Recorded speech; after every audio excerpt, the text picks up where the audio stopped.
আসসালামু আলাইকুম রহমতুল্লাহ বারাকাতু। শিক্ষার্থী বন্ধুরা, আজকে আমরা শুরু করলাম 13-র 3 নম্বর অঙ্ক। কট square theta plus cosec square theta equal to 3। তো কট স্কয়ার থিটা রেখে দিলাম, কোসেক স্কয়ার থিটার সূত্র লিখলাম 1 plus cot square theta equal to 3।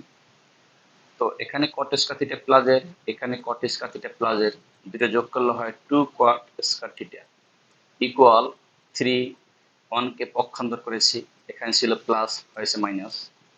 তো কট স্কয়ার থিটা ইকুয়াল টু 3 থেকে 1 বাদ দিলে থাকে 2, আর এখানে 2 গুণে ছিল, 2 ভাগে চলে গেছে। এখন 2 2 কাটলে থাকে 1। তো কট থিটা ইকুয়াল টু স্কয়ারটা ডানে গেছে, বর্গমূল হয়ে গেছে। তো বর্গমূল হয়ে গেলে প্লাস মাইনাস 1 হয়। এখন কট থিটা ইকুয়াল টু 1 নিয়ে পাই, আমরা ধনাত্মক মান নিয়ে আগে দেখি। আমাদের শর্ত ছিল 0 less than theta less than 2 পাই। 0 থেকে বড় এবং 360 এর ছোট এর মান হবে থিটার মান। তা সীমারেখার কট থিটা এর মান ধনাত্মক হবে যখন থিটা প্রথম বা তৃতীয় চতুর্ভাগে অবস্থান করে। অর্থাৎ কট থিটা ইকুয়াল টু যে 1, সেই ধনাত্মক মানটা গ্রহণ করবে আমাদের প্রথম অথবা তৃতীয় চতুর্ভাগে।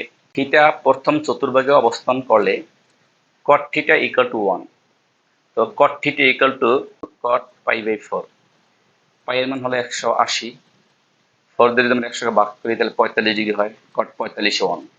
তো উভয় থেকে যদি আমি কট বাদ দিয়ে দিই তাহলে থিটা ইকুয়াল টু পাই/4। থিটা তৃতীয় চতুর্ভাগে অবস্থান করলে কট থিটা ইকুয়াল টু 1 বা cot theta equal to cot pi plus পাই/4। আমরা যদি এই পাই এর মান 180 প্লাস এখানে 45 যোগ করি তাহলে যে মানটা আমরা পাবো সেটা আমরা তৃতীয় চতুর্ভাগে পাবো। তো কট থিটা ইকুয়াল টু কট, এটাকে আমি যদি লসাগু করি তো 4 এর সাথে পাই গুণ করলে হয় 4 পাই প্লাস একটা পাই, 5 পাই/4। এখন এখানে কট এখানে কট, উভয় থেকে কট বাদ দিয়ে দিই, অতএব থিটা ইকুয়াল টু 5 পাই/4। আবার কট থিটা ইকুয়াল টু মাইনাস 1 থেকে পাই। এবার আমরা ঋণাত্মক মান নিয়ে করব। তো 0 degree less than theta less than 2 পাই। সীমারেখার কট থিটা এর মান ঋণাত্মক হবে যখন থিটা দ্বিতীয় বা চতুর্থ চতুর্ভাগে অবস্থান করবে। অর্থাৎ দ্বিতীয় এবং চতুর্থ চতুর্ভাগে কট থিটা এর মান মাইনাস, আর যেহেতু আমরা মাইনাস মান নিয়েছি আমরা সে মান দিয়ে করব। থিটা দ্বিতীয় চতুর্ভাগে অবস্থান করলে কট থিটা ইকুয়াল টু -1। তো cot theta equal to cot pi minus পাই/4। তাহলে পাই এর মান 180, এখানে ভাগ করলে পাই এর মান 180 বসিয়ে দিলে 45 ডিগ্রি হয়। তাহলে আমাদের দ্বিতীয় চতুর্ভাগে থাকে, তাহলে মানটা মাইনাসই থাকে, দ্বিতীয় চতুর্ভাগে কট মাইনাস। তো কট থিটা ইকুয়াল টু কট, এখানে আমি লসাগু করি 4 পাই মাইনাস পাই, তাহলে আমার 3 পাই থাকে, আর এখান থেকে 4। এখন উভয় থেকে যদি আমি কট বাদ দিয়ে দিই তাহলে আমার থাকে থিটা ইকুয়াল টু 3 পাই/4। থিটা চতুর্থ চতুর্ভাগে অবস্থান করলে, চতুর্থ চতুর্ভাগ হলো আমার 270 থেকে বেশি এবং 360 থেকে কম। তো কট থিটা ইকুয়াল টু -1।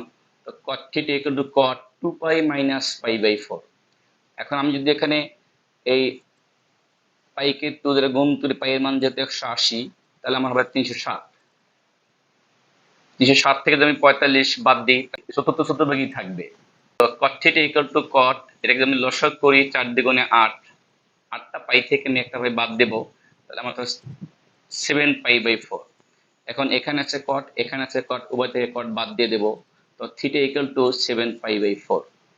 তো নির্দিষ্ট সীমার মধ্যে থিটা এর সম্ভাব্য মানসমূহ, নির্দিষ্ট সীমার মধ্যে আমাদের ওই 0 থেকে বড় এবং 2 পাই এর ছোট মান, আমাদের 4টা মান আসছে। একটা 5 পাই/4, 3 পাই/4, 5 পাই/4, 7 পাই/4। এটি আমাদের অ্যান্সার। 13-র 4 নম্বর অঙ্ক, tan square theta plus cot square theta equal to 2।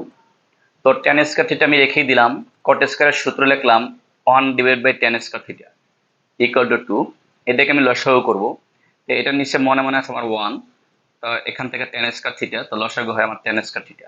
যেহেতু আমার এখানে কিছুই নেই, তো tan স্কয়ার থিটা দিয়ে tan স্কয়ার থিটাকে গুণ করলে হবে tan to the power 4 theta, plus এখানে tan স্কয়ার থিটা মিলে গেছে, এখানে থাকবে শুধুমাত্র 1 ইকুয়াল টু 2।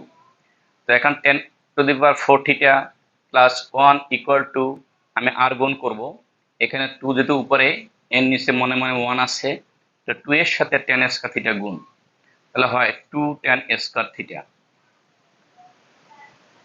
তো tan to the power 4 theta, আমি 2 tan স্কয়ার থিটাকে ডান থেকে বামে নিয়ে আসবো, অর্থাৎ পক্ষান্তর করব। তো এখানে আছে প্লাস, আমার হয়ে গেছে মাইনাস 2 tan স্কয়ার থিটা, এখানে ছিল +1 ইকুয়াল টু 0। আমি এটা এখানে সূত্র লিখতে পারি, tan square theta whole square, অর্থাৎ স্কয়ার স্কয়ার যদি গুণ করি তা 2 দুগুণে 4 হয়, মাইনাস মাইনাস সূত্রের 2 ইন্টু এ বলতে আমার tan square theta, into b বলতে আমার এখানে 1, প্লাস বি স্কয়ার 1 স্কয়ার। এখন যদি আমি এটাকে গুণ করি তাহলে আমার ওইটি আবার ঠিক থাকে, ইকুয়াল টু 0। সূত্র হবে a minus b whole square equal to 0। তো tan square theta equal to 1, যেহেতু এখানে স্কয়ারটা আছে ডানে যাবে বর্গমূল হয়ে, তা বর্গমূল হলে শূন্যকে রুট করলে আমার শূন্যই হয়। আমি পাশে লিখে দিয়েছি উভয় পক্ষকে বর্গমূল করে, অর্থাৎ এখানে রুট করেছি এখানে রুট করেছি, রুটে স্কয়ার চলে গেলে এখানে থাকে না, আর শূন্যকে রুট করলে আমার শূন্যই থাকে। তো tan square theta equal to 1 কে পক্ষান্তর করেছি, ছিল মাইনাস হয়েছে প্লাস, অর্থাৎ tan থিটা ইকুয়াল টু এই স্কয়ারটা ডানে চলে গেছে, বর্গমূল হয়েছে। তো বর্গমূল হলে এখানে প্লাস অথবা মাইনাস দুইটাই হবে, ধনাত্মক অথবা ঋণাত্মক সংখ্যা। তো আমরা একটা পেলাম ধনাত্মক মান, আর একটা পেলাম ঋণাত্মক মান। তো এখন tan থিটা ইকুয়াল টু 1 নিয়ে পাই, আমরা এখন ধনাত্মক মান নিয়ে করব। তো 0 less than theta less than 2 পাই সীমারেখায় tan থিটা এর মান ধনাত্মক হবে, অর্থাৎ এই প্লাসের মানটা হবে যখন থিটা প্রথম বা তৃতীয় চতুর্ভাগে অবস্থান করবে। সুতরাং tan থিটা ইকুয়াল টু 1 বা tan theta equal to tan pi by 4, যেহেতু পাই এর মান 180 ডিগ্রি, তো 4 দ্বারা যদি ভাগ করি তাহলে আমার 45 ডিগ্রি হয়, আর tan 45 এর মানই হবে আমার 1, এবং এরা প্রথম চতুর্ভাগেই থাকে। দেন উভয় থেকে আমি tan বাদ দিয়ে দেই, অতএব theta equal to pi by 4। Theta তৃতীয় চতুর্ভাগে অবস্থান করলে tan থিটা ইকুয়াল টু 1 বা tan theta equal to tan pi plus pi by 4।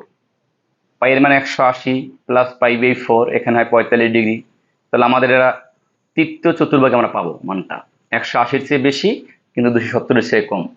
তো এখন tan theta equal to tan থাকলো, আমি এটাকে লসাগু করলাম 4 পাই প্লাস পাই, অর্থাৎ 5 পাই বাই 4। উভয় থেকে যদি আমি tan বাদ দিয়ে দিই, অতএব theta equal to 5 pi by 4। আবার tan থিটা ইকুয়াল টু -1 নিয়ে পাই, এবার আমরা মাইনাস মান নিয়ে করব। ওই সে আগের শর্ত 0 less than theta less than 2 পাই সীমারেখায় tan থিটা এর মান ঋণাত্মক, tan থিটা এর মান ঋণাত্মক হবে যখন থিটা দ্বিতীয় বা চতুর্থ চতুর্ভাগে অবস্থান করবে। তার মানে tan থিটার মান দ্বিতীয় এবং চতুর্থ চতুর্ভাগে মাইনাস মান। থিটা দ্বিতীয় চতুর্ভাগে অবস্থান করলে tan থিটা ইকুয়াল টু -1 বা tan theta equal to tan pi minus pi by 4। তো এখানে পাই এর মানে 180, এখানে হয় 45 ডিগ্রি, 180 থেকে 45 ডিগ্রি বাদ দিই, তাহলে আমাদের দ্বিতীয় চতুর্ভাগে থাকবে।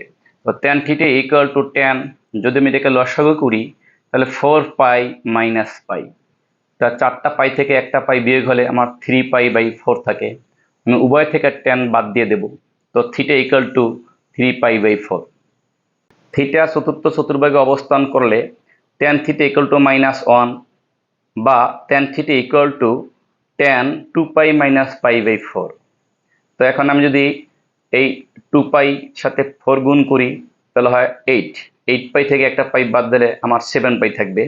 তো এখানে tan থিটা রয়ে গেছে, tan থিটা আবার পরিবর্তন 7 পাই বাই 4 লিখলাম।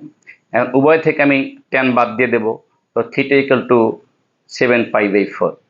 তো নির্দিষ্ট সীমার মধ্যে থিটা এর সম্ভাব্য মানসমূহ আমরা 4টা মান পেয়েছি, pi by 4, 3 pi by 4, 5 pi by 4 এবং 7 পাই বাই 4। এইটাই আমার অ্যান্সার।